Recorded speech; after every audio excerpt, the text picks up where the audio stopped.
వక్రతుండ మహాకాయ సూర్యకోటి సమప్రభా నిర్విఘ్నం కురు మే దేవా సర్వకార్యేషు సర్వదా.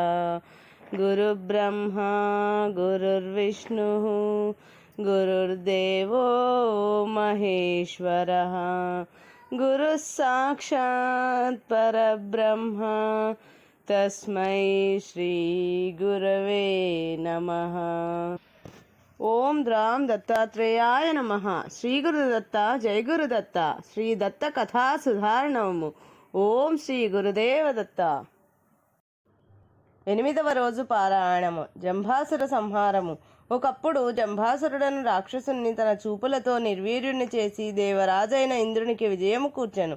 ఆ కథను నీకు వివరించదనని గర్గమహాముని ఇట్లు చెప్పసాగెను.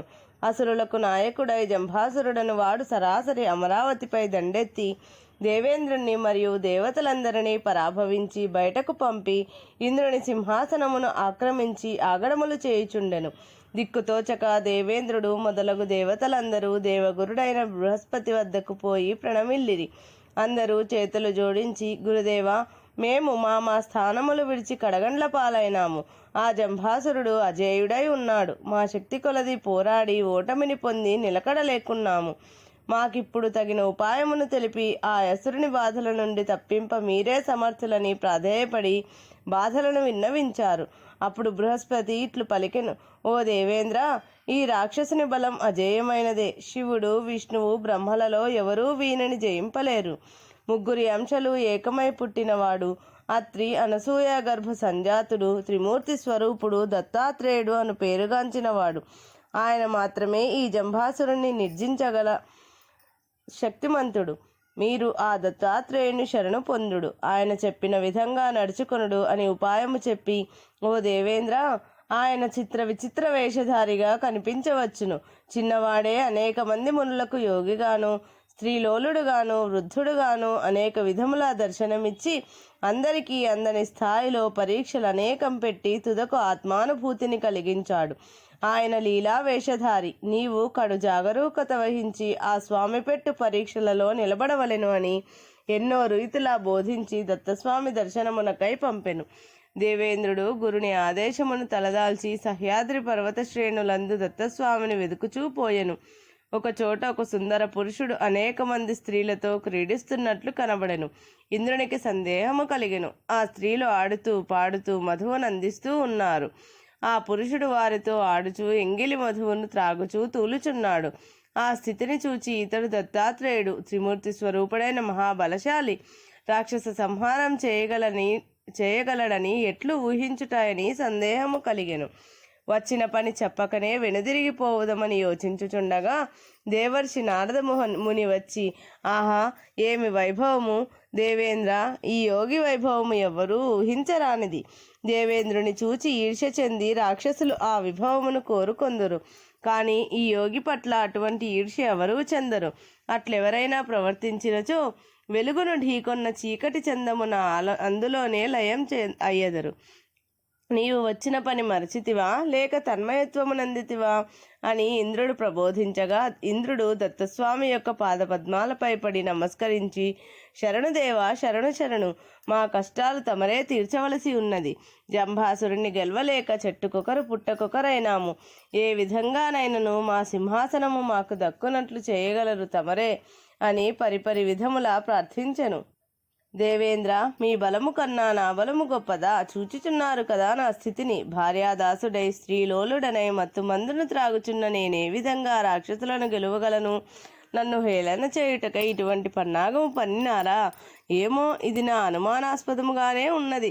రాక్షసులను గెలుచునట్టి ఆయుధములేమున్నవి నా వద్ద అని కొంత తడవు ఇంద్రుణ్ణి నిరాశపాలగునట్లు మాట్లాడెను. ఇంద్రుడు, మహాత్మా, అట్లనవలదు. నీవు జగన్నాథుడవు, అనఘుడవు. నీ విజ్ఞానము చేత అందరిలోని అజ్ఞానము తొలగించగల సమర్థుడవు. నీవు శుద్ధాత్ముడవే, దోషరహితుడవే. మమ్ము ఈ ఆపద నుండి నీవే రక్షింపగలవు. అభయమిచ్చు వరకు మీ పాదాలు వదలనని పట్టి ఉండెను. స్వామి అతని సహన శక్తిని పరీక్షించుటకై, ఇంద్ర, ఇది ఏమి పట్టుదల? నా యందు జ్ఞానమున్నదన్న విషయం అంగీకారమే. కానీ ఈ ప్రవర్తన వలన శక్తి నశించును, కీర్తిని పోగొట్టును, ప్రజ్ఞను తుడిచివేయును, తపస్సును ధ్యానమును తుదముట్టించును, ధనము విద్య శక్తి శౌర్యము సౌఖ్యము సౌందర్యములన్నీ మట్టుపెట్టును కదా. ఇక ఈ నిర్వీర్యుడి వలన మీకేమి లాభమని నిరాకరించినట్లు మాట్లాడెను. అప్పుడు దేవేంద్రుడు, దేవదేవా, సృష్టి స్థితి లయ కారకుడవైన వాడవు, ఆదిదేవుడవు, నీవు విశ్వానికే శిక్షకుడవు, రక్షకుడవు. మాకు కలిగిన ఆపదయే మాకు నీవు విధించిన శిక్షగా భావించదము. ఇప్పుడు రక్షింపవలసిన వాడవు నీవే. మమ్ము కాపాడి విశ్వమందలి రక్షణ వ్యవస్థను సురక్షితం చేయుము దేవా అని ప్రార్థించను. అప్పుడు ఆ దేవదేవుడు దేవేంద్రునితో ఆ అసురుని నా ఎదుటకు తీసుకొని రమ్మని ఆజ్ఞాపించెను. ఇంద్రాది దేవతలు జంభాసురుణ్ణి కవ్వించగా వాడు వారిని వెంటపడి దత్తుని సన్నిధించారను. వాడు వస్తూనే అనఘాలక్ష్మిని చూచి ఇంద్రుని వదిలి ఆమె వెంటపడి, నన్ను కృపచూడు సుందరి, నిన్ను నా నెత్తిన పెట్టుకుని అపురూపంగా చూచుకొందును అని ప్రాధేయపడసాగను.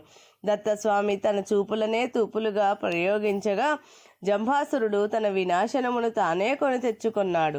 అనగా మాత, నన్ను తలపై మోసెదవా అనగా మోసెదనని వాడు ఆమెను సింహాసనముతో సహా నెత్తిపై ఎత్తుకొనగా సంపూర్ణముగా భస్మమైపోయెను. మిగిలిన రాక్షసులందరూ నిర్వీర్యులై పారిపోయిరి.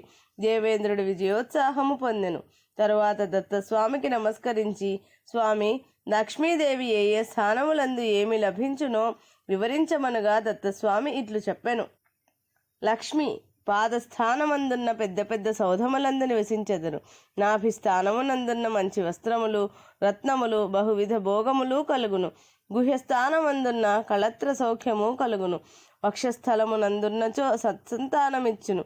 హృదయస్థానమునందు ఉన్నచో కోరికలు నెరవేర్చును. గళమునందు బంధుప్రీతి కలుగును. ముఖమునందున్న సత్కవిత్వము వాక్య విలాసము రుచికరమైన భోజనము పొందుదురు. నెత్తిపైకెక్కినచో అతఃపతనము కలుగును. వారి స్థానము దురాక్రమణకు గురియగును. రాక్షసుడు ఆమెను నెత్తినెత్తుకున్నాడు, కావుననే సంహరించబడినాడు. ఎవరైనను ధనగర్వమును పొందినచో పతనము తప్పదని అందరికీ బోధించెను. ఈ విధానమంతయు కార్తవీర్యునకు గర్గమహాముని తెలిపి, దత్తస్వామి లీలావతారుడు, మాయ అయిన సహచరి, అనేక రూపాలలో లోకులకు గుర్తింపు లేని విధంగా సంచరిస్తూ ఉంటాడు. ఏ విధంగా దృశ్యగోచరమైనను నీవు బెదరక నిష్ఠతో ఆ స్వామిని మెప్పించి నిరంతర నామస్మరణ చేసి శరణాగతి చేసి బలమైన బాహువులను పొందుమని ఆశీర్వదించెను. గురుదేవులకు ప్రణమిల్లి తప్పక దత్త కృపను సాధించనని చెప్పి కార్తవీర్యుడు సహ్యాద్రి పర్వత శ్రేణులందు వెతుకుచూ తిరుగుచు, దత్తాత్రేయ ఆర్తరక్షక, హే భగవాన్ దయామయ భక్తవత్సల, నాకు తల్లిదండ్రులు గతించినారు, నేనొక అనాథను, నీవు అనాథనాథుడవని విను శరణు పొందవచ్చినాను. దర్శనమివ్వు స్వామి, అనసూయాత్రి సంభూత, నాకు నీవే తల్లివి తండ్రివి, గురుడవు దైవమును, శరణు నన్ను రక్షించగలవాడు నీవే అని గురువైన గర్గమహర్షి చెప్పినారు. నన్ను రక్షించగలవాడు నీవే అని గురువైన గర్గమహర్షి చెప్పారు. నన్ను కరుణించు స్వామి అని పరిపరి విధములా ప్రార్థిస్తూ నడుస్తున్నాడు. మనసు నిండా వేరు ఆలోచన లేదు. అట్లు వెతుకుచుండగా ఒక చోట కళ్ళు త్రాగి మైకముతో ఏవేవో మాట్లాడుచున్న యోగి కనిపించెను. నా పుణ్యము పండినది అని పోయి ఆయన కాళ్ళు పట్టుకుని, శరణం దత్తాత్రేయ, త్రిమూర్తి స్వరూప, దేవాదిదేవ, నన్ను రక్షించుమని వేడుకొనెను. దత్తస్వామి, ఎవడురా నీవు? నేనెవడినో తెలుసా నీకు? పచ్చి త్రాగుపోతును. దేవుడంటావు, రక్షణ అంటావు. అందరినీ శిక్షించేది రక్షించేది వారి వారి కర్మఫలాలే, నాకేమీ సంబంధం లేదు పో అని చీదరించుకొనెను. రాజు, స్వామి, నీ లీలలన్నీ నాకు మా గురుదేవులు బోధించినారు. నీవు నన్ను ఉద్ధరించక తప్పదు. నీ సేవలో నా ప్రాణములు పోయినను నాకిష్టమేనని నిర్ధారించుకొని వచ్చి తిని. అనుగ్రహించదవా? నీ కరుణతో రాజ్యమేలదను. తిరస్కరించదవా? ఈ జన్మ ఇంతటితో చాలించదను అని దృఢమైన నిశ్చయముతో కార్తవీర్యుడు సమాధానమిచ్చెను. స్వామి ప్రసన్నమైన మృదు మధురస్వరంతో, ఓ బుద్ధిమంతుడా, పరాక్రమశాలి రాజా కార్తవీర్య, నీ ధైర్యమునకు మెచ్చి తిని, నీ సేవలతో తృప్తి చెంది తిని, నీకేమి కావలసి నన్ను ఆశ్రయించితివో చెప్పుము అనగా, కార్తవీర్యుడు దత్తుని పాదాలకు ప్రణమిల్లి, దేవదేవ, నేను మహిష్మతి నగర రాజకుమారుడను. మా తండ్రి మరణించిన పిదప నన్ను రాజును చేయవలనని మంత్రులు గురువులు పట్టుబట్టినారు. కానీ బాహువులందు బలము లేని రాజు ప్రజలనెట్లు కాపాడగలడు? వలదని నేను తిరస్కరించి తిని. అప్పుడు మా గురువుగారు గర్గాచార్యుల వారు నన్ను దత్తానుగ్రహమును పొంది బలాఢ్యుడవై తిరిగి రమ్మని ఉపాయమును తెలిపినారు. నీ కరుణతో నన్ను దీవించిన ఎడల ప్రజలు సుఖపడగలరు. లేనిచో నా జీవితమును ముగించుటే మేలని తలంచి తిని. ఇప్పుడు దయాసాగరుడవై వరము కోరుమంటివి, కావున కోరెదను. ఉత్తమమైన రాజధర్మమును ఉపదేశింపుము. అధర్మమును నిర్మూలించు శక్తిని ఇమ్ము. ఎవరి మనసులో ఏమేమి తలంపులు గలవో నాకు తెలియ జ్ఞానము నిమ్ము. ద్వంద్వ యుద్ధములో అసామాన్యమైన పాటవముతో గెలుపొందవలను. అష్టసిద్ధులు వశమందుండవలను. తలచినంత మాత్రముననే నాకు 1000 చేతులను పొందినట్లు అనుగ్రహింపము. నా రథము పర్వతములు, సముద్రములు, భూమి, పాతాళము మొదలు అన్ని చోట్లకు అప్రతిహతముగా విహరించు వరమిమ్ము. ఇన్ని వరములు పొందిన నాకు అహంకారము కలిగినచో దానిని తొలగించుకుని ఉపాయము తెలుపు గురువులను ప్రసాదించుము. నా వద్దనున్న ధనమెన్ని దానములు చేసినా తరగకుండా వరమిమ్ము. అంతేకాదు, ప్రజలెవ్వరైనా నా పేరు తలచినచో వారికి పోయిన ధనము దొరకవలననియు నీ యందు నా భక్తి దృఢముగా ఎల్లప్పుడూ నిలిచి ఉండినట్లు వరమిమ్ము అని ప్రార్థించను. దత్తేశ్వరుడు చిరునవ్వులు నవ్వుచూ నీవడిగినవన్నీ సిద్ధించగలవు అని వరమిస్తున్నాను. పోయి రాజ్యాభిషిక్తుడవై సుఖంగా పరిపాలన చేయుమని దీవించను. కార్తవీర్యుడు రాజ్యమునకు చేరుకొని పట్టాభిషిక్తుడై ఇట్లు ప్రకటించను. దత్తాత్రేయుని కృపతో నేను అన్ని సిద్ధులను పొంది ఉన్నాను. నా రాజ్యమునందు దొంగతనము, హత్యలు అన్నవి జరగరాదు. ఒకరినొకరు మోసగించుట సహించను. అందరూ సజ్జనులై భక్తి మార్గమునే అవలంబించవలెను. పశు ప్రవృత్తితో జారత్వము, చోరత్వములకు పాల్పడరాదు అని ప్రకటించను. ఆ రాజ్యమందు భూమిపాలుడు, క్షేత్రపాలుడు, గ్రామపాలుడు అన్ని పదవులు తానే నిర్వహించబూనెను. 4 వర్ణముల వారు వారి వారి ధర్మములను విధిగా ఆచరించవలనని శాసించెను. న్యాయ విచారణ చేయవలసిన పని లేకుండెను. సోమరులన్న వారే లేరు. అందరూ వారి వారి వృత్తులను చక్కగా నిర్వర్తించుచుండిరి. అతని ప్రవృత్తిని అంగీరసముని ఇట్లు ప్రశంసించిరి. తపస్సంపన్నుడై దానములు చేయుటయందు ఉదారుడై ఉండి శత్రువులను తప్పింపజేయుటలోను, భక్తి మార్గమున జనులను నడుపుటయందును, ప్రజలను కాపాడుటయందును కార్తవీర్యార్జునునికి సాటిలేరని మాట సత్యము అని కొనియాడిరి. ఆశీర్వాదమునిచ్చిరి. కార్తవీర్యుడు దత్తుని దర్శించి వరములు పొందిన దినమును ఒక పర్వదినముగా భావించి రాజ్యమందంతటను మహావైభవోపేతముగా ఉత్సవాలు జరిపించేవాడు. తనకు ఎప్పుడు బుద్ధి పుడితే అప్పుడే దత్తదేవుని దర్శనమునకై పోయి వచ్చేవాడు. ఆ విధముగా రాజ్యపాలన చేయగలిగినాడు. ఒకసారి రావణాసురుణ్ణి తన 1000 చేతుల బలముతో పట్టి బంధించి ఉంచెను. తదుపరి మహాత్ముడైన అతని తాత పులస్త్య మహాముని వచ్చి కార్తవీర్యుని బల పరాక్రమములను, దత్తకృపను ప్రశంసించి తన మనుమడైన రావణుణ్ణి విడిచిపెట్టమని కోరగా ధర్మమును, దయను పాటించి రావణుణ్ణి విడుదల చేసెను. రావణుడు సిగ్గుతో తలవంచుకొని ఇంటికి పోయెను. యాగము, యోగము, తపస్సు, దానము, శీలము, పరాక్రమము, జయము, విలాసము అను గుణముల యందు అతనితో సాటిలేరని ఎందరో ప్రశంసించినారు. పరీక్షిత్ మహారాజుకు శుకమునీంద్రుడు చెప్పిన భాగవతమునందు కూడా ఈతని ప్రసక్తి కలదని వేదధర్ముడు దీపకునికి బోధించినారని సూత మహర్షి శ్రోతలైన శౌనకాదులకు వివరించెను. ఈ విషయమంతయును విని దీపకుడు దత్తాత్రేయ స్వామి వారి కృపతో మరి ఎవరికి ధర్మోపదేశములు చేసినారో ఇంకనూ తెలుసుకొనవలనని కుతూహలము కలుగుచున్నది గురుదేవా. తమరు కాక ఆ దేవుని గురించి వేరెవ్వరు ఇంత గోప్య విషయములను చెప్పగలరు? దయతో ఆ స్వామి లీలలు తెలుపమని వినయంగా నమస్కరించి కోరాడు. గురువైన వేదధర్ముడు, శిష్య, నీవు అడుగుట మంచిదే. ఆ స్వామి లీలలు, ఉపదేశములు స్మరించుట చేత మన జన్మలు ధన్యమై దైవ కృపకు పాత్రులను చేయుచున్నవి.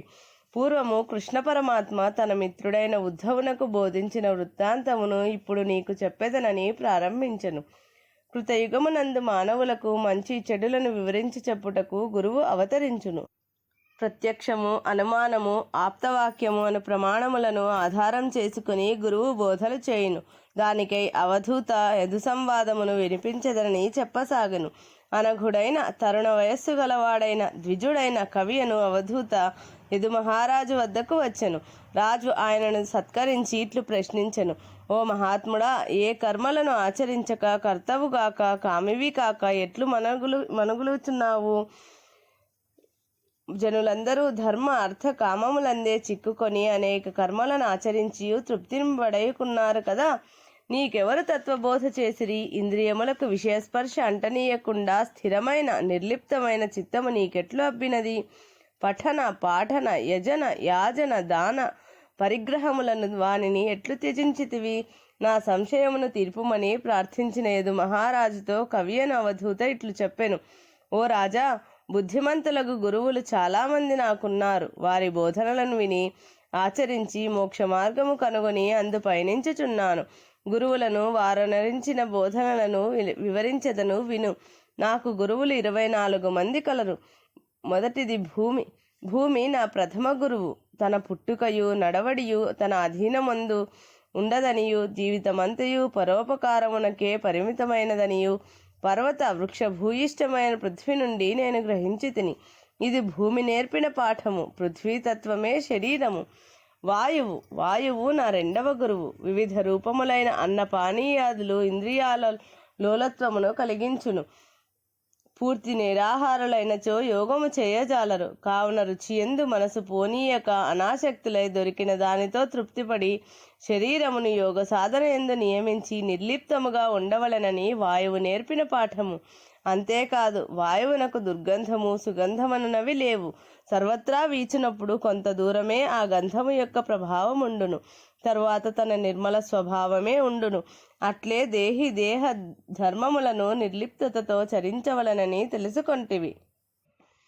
ఆకాశము నేర్పిన పాఠము ఏమనగా, యోగి తానే బ్రహ్మమని భావన కలిగి ఆత్మ కూడా ఆకాశము వలె అఖండము అసంగము సర్వవ్యాపకమని భావించవలెను. ఎన్ని మేఘములు వాయువు ఆకాశమందున్నను ఆకాశమునకు అవి అంటుకొనలేవు. అట్లే పురుషుడు కూడా కాలము జలము అన్నము తేజస్సు దేహము మొదలగు వాని యందు అంటకుండునట్లు భావించవలనని ఆకాశము నేర్పిన పాఠము. జలము నుండి నేను నేర్చుకున్న పాఠం వినుము. నీరు సహజముగా మధురమైనది, నిర్మలమైనది, స్నిగ్ధమైనది. కానీ అది దేశ కాల పరిస్థితులను బట్టి రుచియందు మార్పులు సంభవించును. ఒక్కొక్క ప్రదేశమునందు ఒక్కొక్క విధముగా రుచి ఉండును. అట్లే ఆత్మ కూడా సహజంగా నిర్మలమైనది అయినను దేహ మాయాది సంబంధమున అది కలత చెందుచుండును. గుణములు అనాత్మ పదార్థములనియు ఆత్మ గుణరహితమనియు జలము నుండి పాఠమును గ్రహించి తిని.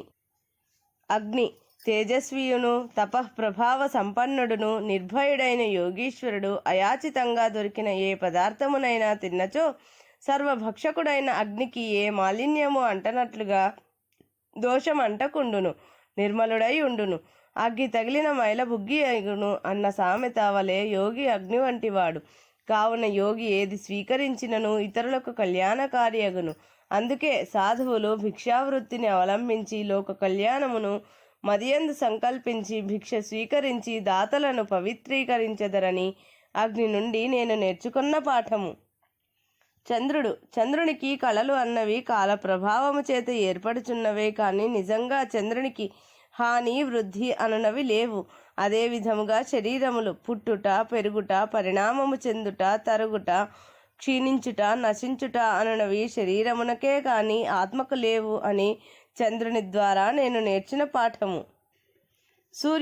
సూర్యుని తత్వము ద్వారా నేను గ్రహించిన విషయం ఇది. రాజా, తన శక్తి ప్రభావముచే నీటిని ఆవిరిగా మార్చి తిరిగి భూమిపై కురిపించుట అనే ప్రక్రియ సూర్యుని ద్వారా జరుగుచున్నను అతనేమాత్రము గర్వించడు. అట్లే యోగి తన ధ్యానముచే గ్రహించిన జ్ఞాన విషయములను ప్రజలకు దానము చేయును. కానీ గర్వించరాదని తెలుసుకొంటిని. సూర్యుడు అనేక ఘటములలో ప్రతిబింబించినను దేనిని అంటుకోని విధముగా ఆత్మ వివిధ జీవరాశుల యందు ఉంటూ దేనిని అంటుకొనకుండునని తెలుసుకొంటిని. పావురము ఒక చెట్టుపైన పావురముల జంట గూడు పెట్టి పిల్లలను చేసెను. పిల్లలకు ఆహారము సేకరించుకుని వచ్చి నిమిత్తమై పావురముల జంట అడవికి పోయిన సమయంలో వేటగాడు వచ్చి పావురం పిల్లలను చేజిక్కించుకొనెను. ముందుగా తల్లి పక్షి వచ్చి పిల్లల శబ్దమును విని అమాయకంగా వేటకాని వలలో చిక్కెను. మగ పావురము వచ్చి చూడగా భార్య పిల్లలు దుస్థితిలో ఉన్నారని తెలిసి వారిని రక్షించు నిమిత్తమై తాను కూడా వలలో పడెను. అదే విధముగా సంసార సుఖములు క్షణభంగురములు కానీ కొందరు స్వర్గ సుఖముల కొరకు కొన్ని ప్రక్రియలను చేయుచుందురు. కానీ అవి కూడా శాశ్వతము కాదని యోగి తెలియవలెను. అజగరము అనగా కొండ చిలువ. దీని నుండి నేర్చుకున్న పాఠము సరసమైనది, విరసమైనది, అల్పము, గరిష్టము అను భేదభావము లేక కొండ చిలువ తనకు లభించిన ఆహారమును మాత్రము స్వీకరించును. ఆహారము కొరకు వెంపర్లాడదు. యోగి కూడా అట్లే లభించిన దానినే స్వీకరించవలను. లేకున్నను తనను తాను నిగ్రహించుకొనవలెను. నిదురపోకున్నను నిస్సంకల్పముతో ప్రశాంతంగా ఉండవలెను. మనోబలము, దేహబలము, ఇంద్రియ బలములన్నీ ఉన్నను నిశ్చింతగా యోగి నిష్కామిగా ఉండవలనని తెలుసుకొంటిని. సముద్రము వర్షాకాలమునందు నదులు వరదలతో పొంగుచూ వచ్చి సముద్రమందు చేరును. అట్లెంత నీరు వచ్చి చేరినను సముద్రము స్వీకరించును. కానీ చెలియలి కట్ట దాటదు, అనగా తన హద్దుని దాటదు. అట్లే యోగి ఎన్ని విషయములందు ప్రవర్తించుచున్నట్లు గోచరించినా తన మనస్సును సముద్రము వలె గంభీరముగా ఉంచుకొనవలను. సుఖ దుఃఖములను ఆటుపోటులకు లోను కారాదని పాఠము నేర్చుకొంటిని. మిడత నిప్పును ప్రమాదకరమని తెలియక ఆ వెలుగును మృంగవలనను భ్రమతో పోయి ఆ వేడిమికి తాళలేక చనిపోవును. కావున యోగి అగువాడు ధనమును, స్త్రీలను, వైభవమును నిప్పుగా భావించి వాటికి దూరంగా ఉండవలనని మిడతను చూచి పాఠము నేర్చుకొంటిని. భ్రమరము పువ్వులపై సుతారముగా రాలి పువ్వులకే మాత్రము కష్టము కలగకుండా తేనెను స్వీకరించును. అట్లే యోగి అయిన వాడు గృహస్థులకి ఏమాత్రము కష్టము కలుగనీయక తగు మాత్రమే భిక్ష స్వీకరించవలనని నేర్చుకొంటిని. అంతేకాక భ్రమరము ఏదైనా ఒక కీటకమును తెచ్చి గూటిలో నుంచి దాని చుట్టూను ఝంకారం చేయుచు పరిభ్రమించును. గూటిలోనున్న కీటకము భ్రమరమును ధ్యానించి అది వచ్చి కుట్టునేమోయని ఆ ఝంకారమును ఆలకించుచు భయంతో భ్రమర రూపమును పొందుచున్నదని గ్రహించితిని. ఇదే విధంగా మానవుడు భయముచే కానీ, భక్తి చేత కానీ, ద్వేషము చేత కానీ, ప్రేమతో కానీ భగవంతుని నిరంతర ధ్యానము చేయుట చేత తానే ఆ స్వరూపమును పొందునని తెలుసుకొంటిని. తేనెటీగ పువ్వుల నుండి తేనెను త్రాగినంత త్రాగి కూడా కూడబెట్టుచున్నది. అట్లు దాచుట చేత దాని ప్రాణములు కోల్పోవుచున్నది, తేనెను కోల్పోవచ్చున్నది. సాధకుడు అట్లు కాక నిశ్చింతగా ఉండవలనన్నచో కూడబెట్టుట ఎన్నది తెలవరాదు. తేనెటీగలు కూడబెట్టిన తేనెను సేకరించువాడు నేర్పిన పాఠము ఇట్లున్నది. సాధకులు కావలసినంత మాత్రమే భిక్ష చేయవలెను అని గ్రహించితిని. గృహస్థులైనను కష్టించి కూడబెట్టుట వలన అశాంతి పాలగుదురు. దొంగల భయము, బంధువుల నుండి భయము, రాజుల నుండి భయము అనుభవించుచు మనశ్శాంతి లేక జీవించదరని తెలుసుకొంటిని. ఆడ ఏనుగు కొరకు ఆశపడి పరిగెత్తి మగ ఏనుగు గోతిలో పడి మనుషుల చేతికి చిక్కును. అందుచేత సాధకుడైన వాడు స్త్రీ సంపర్కమును గోతిలో పడరాదని తెలుసుకొంటిని. లేడి అడవిలో వేటగాని సంగీతమును వినుచూ పోయి వాని వలలో పడెను. సాధకుడైన వాడు తన గమ్యమును చేరవలనన్నచో లౌకిక విషయ సంబంధమైన సంగీతమును వినరాదు. లేడి నుండి నేను నేర్చిన పాఠం ఇదియే. ఉదాహరణకు ఒకానొక ఆడలేడి ఒక ఋషి యొక్క వీర్యమును నాలికతో నాకి తిన్నందున దానికి కడుపున కొమ్ములు కలిగిన పురుషుడు పుట్టెను. అతని పేరు ఋష్యశృంగుడు. రోమపాదుడను రాజు రాజ్యములో క్షామము ఏర్పడగా ఋష్యశృంగుని రప్పించినచో అతని పాదముంచిన చాలు వర్షములు పడునని కొందరు చెప్పిరి. దానికై ఆ రాజు వైశాలి అను ఒక వేశ్యను ప్రేరణ చేసి పంపగా ఆమె సంగీత, సాహిత్య, నృత్యములతో అతనిని మోహింపచేసి రోమపాదుని రాజ్యమునకు కొనిపోయినని ఇతిహాసమున్నది. విలాస పురుషులు మాత్రమే లలిత కళలకు ఆకర్షితులు కావలెను. కానీ యోగులు, యోగ సాధకులు ఆకర్షింపబడినచో భ్రష్టులై చెడుదురని పాఠమును గ్రహించితినని తెలిపెను. ఎరను ఆశించిన చేప గాలమునకు తగులుకొన్న చందమున జిహ్వ చాపల్యమునకు యోగ సాధకుడు లోను కారాదని చేప నుండి నేర్చుకొంటిని. జిహ్వను అదుపు చేయుట కష్టసాధ్యమే అయినను సాధకుడు తీవ్రమైన కృషి చేసి జయించవలెను. ఆహారము రుచి లేకున్నను తినకున్నను మానవుడు బలహీనపడును. రుచిగా తిన్న కొలది జిహ్వ చాపల్యం పెరుగును. కానీ ఈ విషయము నెరిగిన యోగి ఎంత కష్టమైన జిహ్వను గెలువవలెను. జిహ్వను గెలిచిన వాడు ప్రపంచమునే గెలవగలడని నానుడి 100 పాళ్ళు సత్యమే. పింగళి అను వేశ్య నేర్పిన పాఠము. పింగళ అను వేశ్య ఒకతే మిథిలా నగరము నందు ఉండెడిది. నిత్యము తన ద్వారమున నిలిచి విట పురుషులకై సైగలు చేయుచుండెడిది. ఏ పురుషుడు ఆమె వంక చూడలేదు. ధనము మీది ప్రేమతో ఎన్నో రాత్రులు అట్లు వేచి చూచి నిద్రను చెడుచుకొన్నది. కొంతకాలమునకు ఆమెకు వైరాగ్య భావము కలిగినది. నా ఎదుటనే అతి సుఖదాయకుడైన భగవానుడు ఉండగా వెర్రిదాననై పరపురుషులను కోరితిని, పరమ పురుషుని సన్నిధిని కోల్పోయితిని. నేనతి మూర్ఖురాలను, ఈ శరీరము మలమూత్రముల మురికి కొంప. ఈ విషయము ఇప్పుడైనను తెలుసుకొంటిని. పరమాత్మ యొక్క కృపను పొందుటకై ఇకపైన రేయింబగళ్ళు తప్పించదనని ఆశయే దుఃఖ కారణమని, వైరాగ్యమే మోక్షమునకు శాంతికి మార్గమని తెలుసుకొన్నది. ఇందుండి సాధకులు తమ స్థితిని తెలుసుకొని మనస్సును ఆశల వలయము నుండి మరలించుకొనవలెనని నేను నేర్చుకొంటిని. కురపక్షి లకుముకి పిట్ట. ఒక కురపక్షికి ఒక మాంసఖండము దొరకగా దానిని తినుటకై ప్రయత్నించుచున్నది.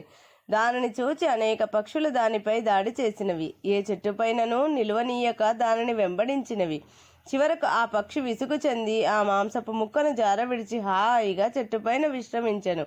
అట్లే మానవుడే వస్తువును అధికంగా ప్రేమించునో దాని వలన దుఃఖమే కానీ సుఖముండదని, ప్రియమైన దానిని వదిలివేయుటలో సుఖము కలదని ఈ పిట్ట ఆచరించిన చర్య ద్వారా పాఠము నేర్చితిని.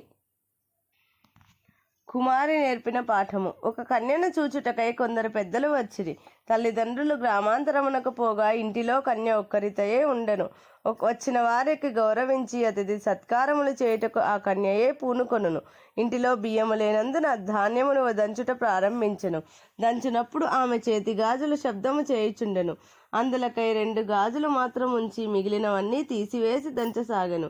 2 శబ్దము వచ్చుటుండుటను గమనించి 1 గాజు మాత్రమే ఉంచుకొని దంచిన బియ్యముతో వారికి వంట చేసి తినిపించెను. సాధకుడు జన మధ్యమునున్నచో ఏకాగ్రత కుదరదు.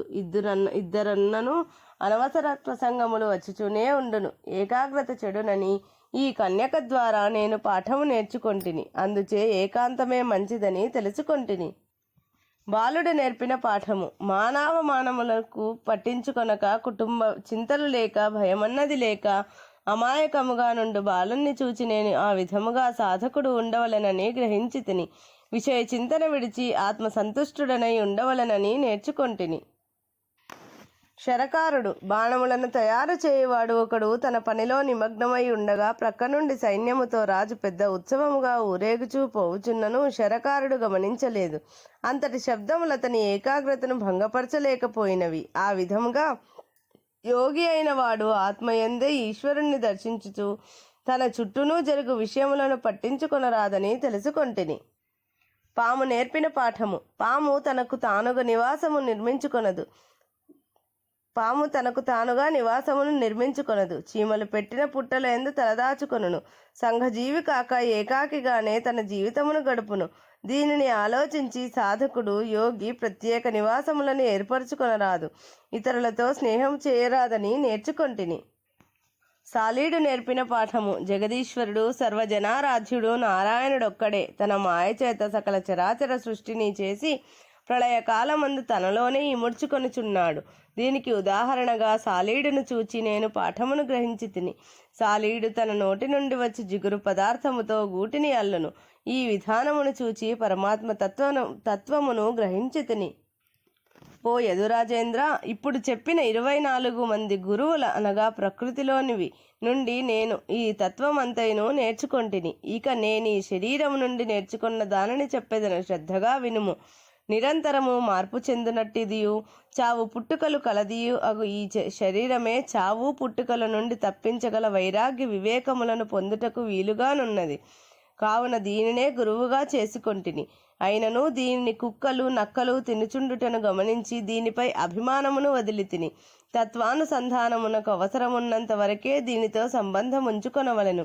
బహుభార్యాలంపటని బాధలు ఎట్లుండునో ఈ శరీరమందున్న ఇంద్రియములు కలిగించు బాధలు అట్లుండును.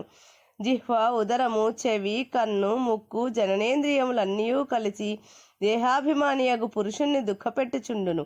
భగవానుడన్ని రకములైన జీవజంతుజాలమంతయును సృష్టించెను. తదుపరి తనను తెలుసుకొనగలిగిన మానవుణ్ణి సృష్టించి సంతృప్తి చెందెను.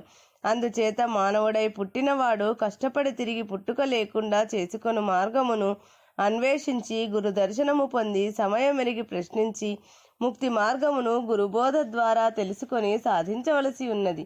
ఇది తెలియని వానికి తిరిగి పశుపక్షి క్రిమి కీటకాది జన్మలే ప్రాప్తించగలవని ప్రతి మానవుడు తెలుసుకొనవలనని కవి అను యోగి యదు మహారాజునకు బోధించెను.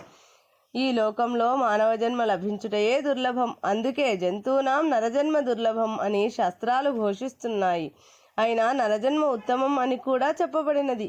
ఎందుకనగా మిగిలిన జీవరాశులన్నింటికీ మించిన జ్ఞానం అనగా ఈ సృష్టి చేసిన భగవంతుడొకడున్నాడని గ్రహించుటకై కావలసిన సాధన సామగ్రి అంతయు మానవుని లోపల ముడిసరుకు రూపంలో అమర్చి ఉంచినాడు.